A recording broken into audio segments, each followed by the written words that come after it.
အမေရဲ့တင်းကျပ်တဲ့တောင်းဆိုမှုကြောင့်ဘိုင်းနာနေပေမဲ့စောင်းမေးပွဲရေးဖို့ကျမမလွတ်နိုင်ခဲ့ဘူးဒါပေမဲ့စောင်းမေးပွဲစတင်လိုက်တာနဲ့ကျမနာကျင်မှုကြောင့်ကိုင်းထိုင်ချသွားတယ်အဲ့အချိန်မှာကျမကြာရှည်စွာလျှို့ဝှက်ချစ်နေခဲ့တဲ့ကောင်လေးကသူ့စာရွက်ကိုချထားပြီးကျောင်းစည်းကမ်းခေါ်သွားပေးမယ်လို့ကမ်းလှမ်းလိုက်တယ်အလျင်အမြန်ထရက်ရင်းစပွဲချေတောင်းနဲ့လက်ကိုကုတ်တန်ရရသွားခဲ့ပေမဲ့သူဂယုမဆိုင်ဘူးဒီစောင်းမေးပွဲကျမအတွက်ဘလောက်အရေးကြီးကြောင်းသိနေလို့ဆရာကိုကျမစည်းကမ်းမှာဆက်ရေးနိုင်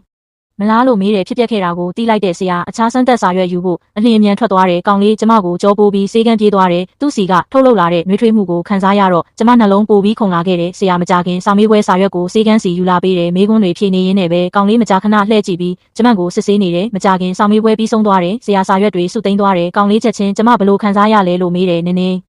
ရှက်ဖြင့်ကျမသူ့ကိုအတန်းပြန်ဝင်ဖို့ပြောလိုက်တယ်ဒါပေမဲ့သူကျမနဲ့အတူနေကျင်တယ်လို့အခိုင်အမာပြောတယ်ပြီးတော့မြေပေါ်ကျွတ်ကျနေတဲ့ကက်တန်တစ်ချောင်းကိုတွေးလိုက်တယ်ကျင်နာစွာကောက်ပြီးကျမကိုပေးလိုက်တယ်အဲ့ချိန်မှသူ့လက်ပေါ်ကဒဏ်ရာကိုကျမသတိထားမိလိုက်တယ်အပြစ်ရှိတယ်လို့ခံစားရလို့သူဆောင်ပြီးဆေးကူးဖို့အတင်းအကျပ်ပြောခဲ့တယ်စကားပြောနေရင်ကျမရေယူဖို့ထည့်လိုက်တယ်မပြောက်သေးတာကြောင့်မတော်တဆလက်ကိုရေနွေးနဲ့လောင်မိသွားတယ်ဖြစ်ပျက်တာကိုမြင်လိုက်တာနဲ့ကောင်လေးအလှ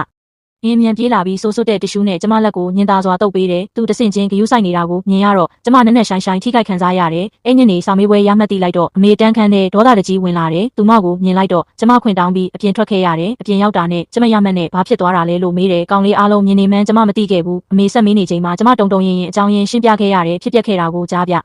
ဒီနောက်မှာတော့အမေကျမကိုဂယုမဆိုင်ဘူးမနေနိုင်တော့ပဲကျမအမေနဲ့ပြင်းပြင်းထန်ထန်ညှင်းခုန်ခဲ့တယ်ပြီးတော့အမေဒေါသထွက်နေတာကိုဂယုမဆိုင်ပဲလှည့်ထွက်သွားခဲ့တယ်ဒါပေမဲ့အနီးမှာကောင်လေးရက်နေတာကျမမသတိထားမိခဲ့ဘူးအိမ်ပြန်လမ်းမှာသူ့ကိုတွေးလိုက်တယ်တလန်းလုံးကျမကိုနှစ်သိမ့်ပေးနေခဲ့တယ်